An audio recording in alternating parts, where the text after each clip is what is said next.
கம்மியதாஸ் kitchen சொந்தங்கள் அனைவருக்கும் வணக்கம். எல்லோரும் எப்படி இருக்கீங்க? நல்லா இருக்கீங்களா? நம்ம சொந்தங்கள் அனைவரும் நீண்ட ஆயுளோடும் ஆரோக்கியத்தோடும் இருக்கணும்னு ஆண்டவனை பிரார்த்தனை பண்ணிவிட்டு இன்றைக்கான வீடியோ என்னன்னு பார்க்கலாம். இன்றைக்கி அரிசி மாவு மட்டுமே பயன்படுத்தி நல்ல முறுமுறுவாக கிறிஸ்பியாக ஒரு முறுக்கு ரெசிபி தான் பார்க்க போகிறோம். அதுக்கு ஒரு 4 உலக்கு போல் அரிசி மாவு எடுத்துக்கோங்க. நான் ரேஷன் அரிசியை நல்லா கழுவிட்டு வெயிலில் காய வச்சு மிஷினில் கொடுத்து அரைச்சி எடுத்துகிட்டு வந்த அரிசியை தான் பயன்படுத்தியிருக்கேன். 4 உலக்கு போல் பயன்படுத்தியிருக்கேன். 4 உலக்கு அரிசிக்கு ஒரு உலக்குக்கு 1.5 உலக்கு வீதம் தண்ணியை நல்லா சூடுபடுத்திக்கோங்க. நல்லா கொதித்து வர்ற ஸ்டேஜுக்கு இருக்கணும். அந்த மாதிரி பார்த்து சூடுபடுத்திக்கோங்க. அது சூடாகி வர கேப்பில் 2 table spoon vanaspati, 2 table spoon butter சேர்த்து நல்லா சூடுபடுத்திக்கோங்க. அதாவது கரைஞ்சி வந்தாலே போதும், ரொம்ப ஆவி பறக்க சூடுபடுத்த வேண்டாம். இப்போ நம்ம ஆல்ரெடி எடுத்து வச்சுருந்தோம்ல 4 உலக்கு மாவு, அதில் 2 டீஸ்பூன் அளவு உப்பு, 2 டீஸ்பூன் அளவு பெருங்காயப்பொடி, 4 டேபிள் ஸ்பூன் அளவு எள்ளு சேர்த்துக்கோங்க. நான் கொஞ்சம் கொஞ்சமாக சேர்த்து கலந்துக்கிறேன். நல்லா கையை பயன்படுத்தி இது போல் கலந்து விட்டுக்கோங்க. எள்ளு, உப்பு, பெருங்காயப்பொடி எல்லாமே எல்லா மாவுலேயும் நல்லா கலந்து வர வரைக்கும் கலந்துட்டு, நம்ம ஆல்ரெடி சூடு பண்ணி வச்சுருக்கோம் பார்த்திங்களா பட்டர், வனஸ்பதி, அந்த 2ஐயும் சேர்த்து நல்லா கலந்துக்கோங்க. ஜஸ்ட் கரைஞ்சி வந்தாலே போதும், ரொம்ப சூடுபடுத்த வேண்டாம். இப்போது லைட்டாக இது போல் கையை பயன்படுத்தி நல்லா மாவை கலந்து விட்டுக்கோங்க. கலந்து விட்டுட்டு கொஞ்சமாக மாவு அள்ளி வாயில் போட்டு பாருங்கள். உங்களுக்கு உப்பு டேஸ்ட்டு தெரியும். கம்மியாக இருக்கிற மாதிரி இருந்துச்சுன்னா கொஞ்சம் சேர்த்துக்கோங்க. கூட இருந்துச்சுன்னா இன்னும் கொஞ்சம் கூட நம்ம மாவை சேர்த்துக்கலாம். இப்போ எனக்கு உப்பு பத்தாத மாதிரி இருந்துச்சு, அதனால் மறுபடியும் 1 டீஸ்பூன் அளவு உப்பு சேர்த்துருக்கேன். சேர்த்து நல்லா கலந்துட்டு பாருங்கள், பிடிச்சோன்னா பிடி வருது, உதுத்து விட்டால் நல்லா உதுத்து விட வருது. இப்போது நடுவில் நல்லா பள்ளம் பண்ணிவிட்டு நல்லா கொதிச்சிட்ருக்கிற தண்ணியை எடுத்து இதில் சேர்த்துக்கலாம். நல்லா தலப்புலன்னு கொதிக்கணுங்கிறது இல்லை, அந்த கொதி வர ஸ்டேஜில் நல்லா ஆவி பறந்து வரும் பார்த்திங்களா, அந்த ஸ்டேஜில் இந்த தண்ணியை சேர்த்து மாவை நல்லா பிசைஞ்சுக்கோங்க. 1 உலக்கு மாவுக்கு 1.5 உலக்கு தண்ணி வச்சிங்க அப்படின்னா கரெக்டாக இருக்கும். நீங்கள் எல்லா தண்ணியும் ஒரே டைமில் சேர்த்துற வேணாம், கொஞ்சம் கொஞ்சமாக பார்த்துட்டு சேர்த்துக்கோங்க. எனக்கு 1 உலக்குக்கு போல் தண்ணி மீதம் இருந்துச்சு.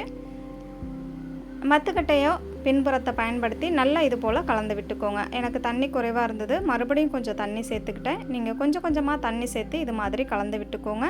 கலந்து விட்டுட்டு இதை நல்லா முழுமையாக ஆறி வர வரைக்கும் விட்டுருங்க.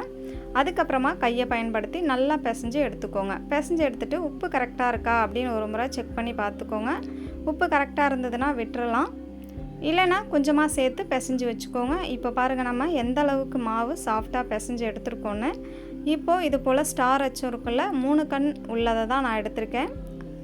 நீங்கள் 1 கண் உள்ள தட்டு கூட பயன்படுத்திக்கலாம். நான் இன்றைக்கி பெரிய பெரிய முறுக்காக செய்து எடுக்க போகிறேன், அதனால தான் 3 கண் உள்ள தட்டு எடுத்திருக்கேன். நீங்கள் சின்ன சின்னதாக கடைகளில் கிடைக்குது பார்த்திங்களா, அது மாதிரி முறுக்கு செய்ய போகிறீங்கன்னா 1 கண் உள்ள தட்டு எடுத்துக்கோங்க, கரெக்டாக இருக்கும். இப்போது மாவை நல்லா சிலிண்டர் ஷேப்புக்கு உருட்டி எடுத்துகிட்டு உரலில் நல்லா அமுக்கி கொடுத்துக்கோங்க. இப்போது ஆயில் காஞ்சிருச்சான்னு கொஞ்சம் நம்ம மாவு போட்டு பார்த்துட்டோம். எவ்வளோ மேலே சட்டுன்னு வந்துருச்சு பார்த்திங்களா, இந்த அளவுக்கு ஆயில் சூடாக இருக்கணும். இப்போது நம்ம டைரெக்டாக இதை ஆயிலில் சேர்த்துடலாம். நீங்கள் பிகினர்ஸாக இருந்தீங்க அப்படின்னா ஒரு பிளேட்டில் பின்னாடி பக்கம் நல்லா சுற்றி விட்டுட்டு அப்படியே சேர்த்துக்கோங்க. உங்களுக்கு டைரெக்டாக பிழிய வரும் அப்படின்னா இது மாதிரி பிழிஞ்சு விட்டுக்கோங்க. இப்போ பாருங்கள், நான் வீடியோவை எதுவுமே ஸ்கிப் பண்ணலை, அதாவது ஃப்ளிப் பண்ணி எடுக்கலை, தானாக மேலே எலும்பி வருது பாருங்கள் வெந்து. அந்தளவுக்கு வெந்து வந்தால் தான் கிறிஸ்பியாக இருக்கும். மாவு கரெக்டான பக்குவத்தில் பிசைஞ்சாதான் அந்து போகாமல் இருக்கும். நம்ம முறுக்கு சுற்றும் போது நல்லா பர்ஃபெக்டாக வரும். ஏன் நம்ம சுடுதண்ணியை பயன்படுத்துகிறோன்னா, நம்ம உளுந்து மாவு, பொட்டுக்கடலை மாவு, கடலை மாவு எதுவுமே இந்த அரிசி மாவில் சேர்க்கலை.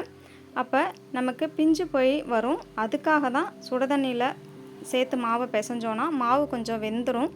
அதுக்கப்புறம் நம்ம முறுக்கு பிழிஞ்சோம் அப்படின்னா ஈஸியாகவே வரும். அதுக்காக தான் தண்ணியை சுட வச்சு சேர்த்துருக்கோம்.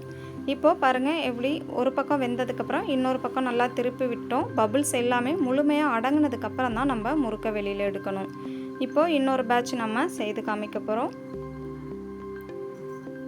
இவ்வளோ பெருசு செய்ய தேவையில்லை, சின்ன சின்னதாக வேணும் அப்படின்னு நினச்சிங்கன்னா நீங்கள் சின்னதாக கூட சுற்றிக்கலாம். ஒரு பக்கம் நல்லா வெந்து வரட்டும். அதுக்கப்புறம் இது போல் கம்பியை பயன்படுத்தி இன்னொரு பக்கம் திருப்பி விட்டுக்கோங்க.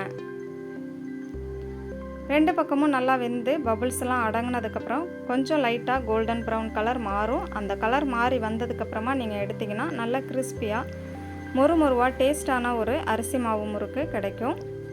கடைகளில் இந்த மெத்தடில் தான் செய்வாங்க. பாருங்கள் எந்த அளவுக்கு சூப்பராக இருக்குன்னு. நீங்களும் இதே மெத்தடில் அரிசி மாவு மட்டுமே பயன்படுத்தி செய்து பாருங்கள். பட்டருக்கு பதிலாக நீங்கள் டால்டா மட்டுமே பயன்படுத்தலாம். அப்படி டால்டா வேணான்னு நினச்சிங்கன்னா பட்டர் கூட 4 டேபிள் ஸ்பூன் அளவு பயன்படுத்திக்கலாம். இல்லை ரெண்டுமே எங்கிட்ட இல்லை அப்படின்னா தாராளமாக ஆயில் பயன்படுத்திக்கலாம். நம்ம முறுக்கு சுடுறதுக்காக சுட வச்சுருப்போம்ல, அந்த ஆயில் எடுத்து சேர்த்துக்கோங்க. ஆயில் சேர்க்குற மாதிரி இருந்துச்சுன்னா 2 குழிக்கரண்டி அளவு ஆயில் சேர்த்து நல்லா மாவை பிசைஞ்சு எடுத்துக்கோங்க. பட்டர், வனஸ்பதி ரெண்டுமே இல்லாமல் இதே மாதிரி ஆயில் சேர்த்து கிறிஸ்பியாக செய்யலாம். கடைகளில் பெரும்பாலும் அந்த மெத்தட் தான் ஃபாலோ பண்ணி செய்வாங்க. நம்ம கொஞ்சம் ரிச்சாக செய்து காமிக்கலாம் அப்படிங்கிறதுக்காக பட்டரும் வனஸ்பதியும் சேர்த்துருக்கேன். நீங்களும் இதே மெத்தடில் உங்கள் வீட்டில் ஒரு முறை ட்ரை பண்ணி பாருங்கள். ரொம்ப சிம்பிளாகவும் ஈஸியாகவும் இருக்கும், டேஸ்டியாகவும் இருக்கும். செய்து பார்த்துட்டு உங்களோட எக்ஸ்பீரியன்ஸ் எப்படி இருந்துச்சு, உங்களுக்கு பிடிச்சிருந்துச்சா இல்லையா, உங்கள் குழந்தைகள் விரும்பி சாப்பிட்டாங்களா இல்லையா அப்படிங்கிறத கண்டிப்பாக என் கூட கமெண்டில் ஷேர் பண்ணுங்கள். தேங்க்யூ.